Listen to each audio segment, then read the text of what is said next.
வணக்கம். நல்ல எண்ணங்களும் நல்ல சிந்தனைகளும் நல்ல சொற்களும் நல்ல செயல்களும் இவை அனைத்தும் நம்மிடம் இருப்பின் இறைவன் நம்மிடமே இருப்பார். சோபநாதினி சேனலுக்கு உங்களை அன்புடன் வரவேற்கிறேன். இன்னைக்கு நம்ம பார்க்க போற பதிவு என்ன அப்படின்னா, இன்றைய நாள் தேய்பிறை சஷ்டிங்க. இந்த நாள்ல கடன் சுமை குறைப்பதற்காக ஒரு அற்புதமான பரிகாரம் செய்ய போறோம். ₹1 நான் சொல்லக்கூடிய இந்த டப்பால நீங்க ஒளித்து வைக்கணுங்க. சஷ்டி அன்று முருகரை நினைத்து இந்த பரிகாரம் செய்யும் பொழுது கடன் சுமை அப்படின்றது நம்மளுக்கு கூடிய விரைவில் குறைய தொடங்குங்க. இந்த பரிகாரத்தை நீங்க செய்யும் பொழுது நம்மளோட முருகப்பெருமான் உங்களுடைய கடன் கஷ்டத்துல இருந்து கொஞ்சம் கொஞ்சமாக காப்பாற்றி கொண்டே வருவாருங்க. இதுல எந்த ஒரு சந்தேகமும் இல்லாம ஆண்களும் சரி பெண்களும் சரி இந்த பரிகாரத்தை செய்யலாம். நம்பிக்கையோட இந்த பரிகாரத்தை யாரெல்லாம் செய்றீங்களோ அவங்களுக்கு கடன் இல்லாத வாழ்வு உங்களை தேடி வருங்க. சரி வாங்க, இப்ப நம்ம அந்த பரிகாரம் எப்படி செய்யணும் அப்படின்றத பார்த்துடலாம். வீடியோக்குள்ள போய் பார்க்கலாம். வீடியோக்குள்ள போய் பார்க்கறதுக்கு முன்னாடி என்னோட வீடியோ நீங்க ஃபர்ஸ்ட் டைம் பார்க்கறதா இருந்தாலோ இல்ல சப்ஸ்கிரைப் பண்ணாம பார்க்கறதா இருந்தாலோ சப்ஸ்கிரைப் பண்ணிக்கோங்க. பக்கத்துல பெல் பட்டன் வரும், அதை நீங்க பிரஸ் பண்ணி ஆல்னு கிளிக் பண்ணி வச்சுக்கிட்டீங்க அப்படின்னா நான் போடக்கூடிய இந்த மாதிரியான ஆன்மீக குறிப்புகளும் ஆன்மீக பரிகாரங்களும் உங்களை உடனுக்குடன் வந்து சேருங்க. அது மட்டும் இல்லாம இந்த நாள்ல இந்த பரிகாரம் செய்தீங்க அப்படின்னா நல்ல பலன் கிடைக்கும்னு சொல்லக்கூடிய பரிகாரங்களை நீங்க முன்கூட்டியே தெரிஞ்சுக்க முடியும். அதனால மறக்காம சப்ஸ்கிரைப் பண்ணிக்கோங்க. வாங்க இப்ப நம்ம வீடியோக்குள்ள போலாம்.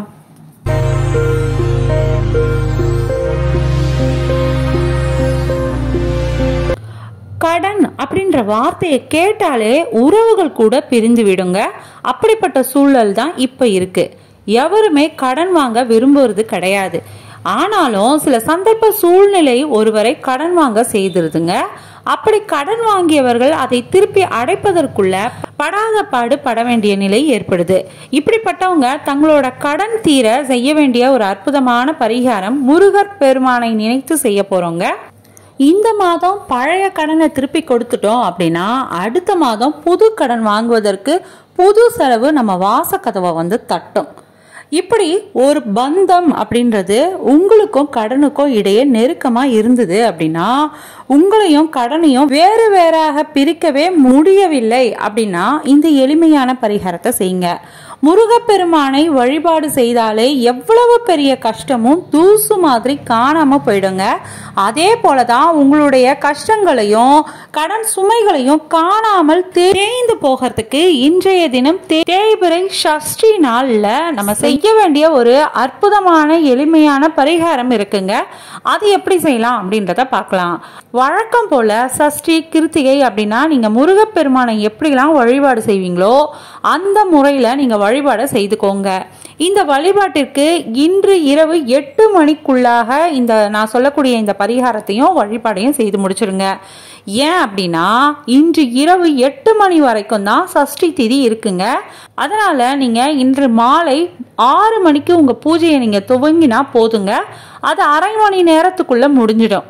ஒரு நாள் வேலையை ஒதுக்கி வச்சுட்டு அரை மணி நேரம் நம்ம சுவாமிக்காக செலவிடுவது அப்படின்றதுல எந்த ஒரு தவறும் கிடையாது.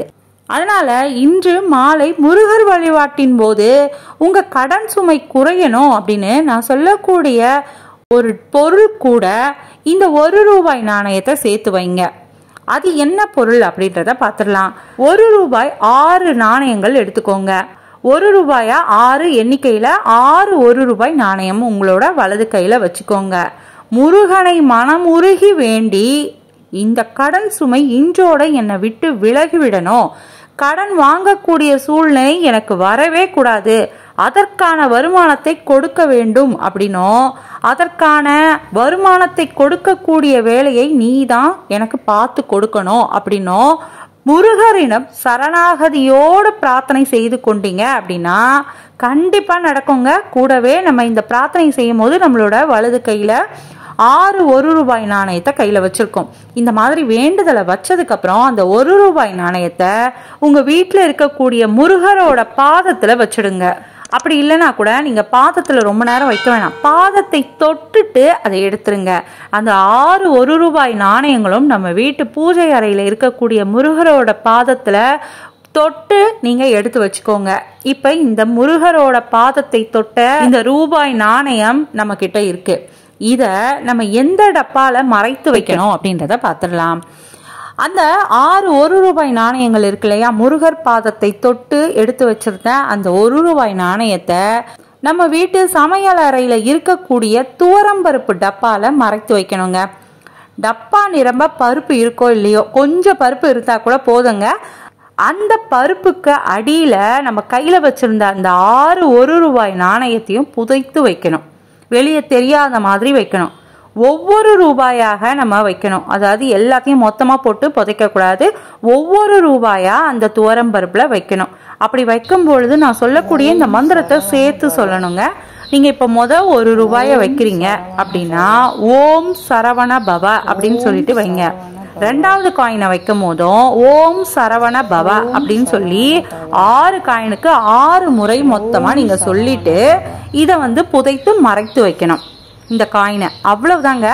அடுத்த சஷ்டிக்குள்ள உங்களுடைய கடன் பிரச்சனை தீர வேண்டும் அப்படின்னு பிரார்த்தனை செய்துக்கோங்க.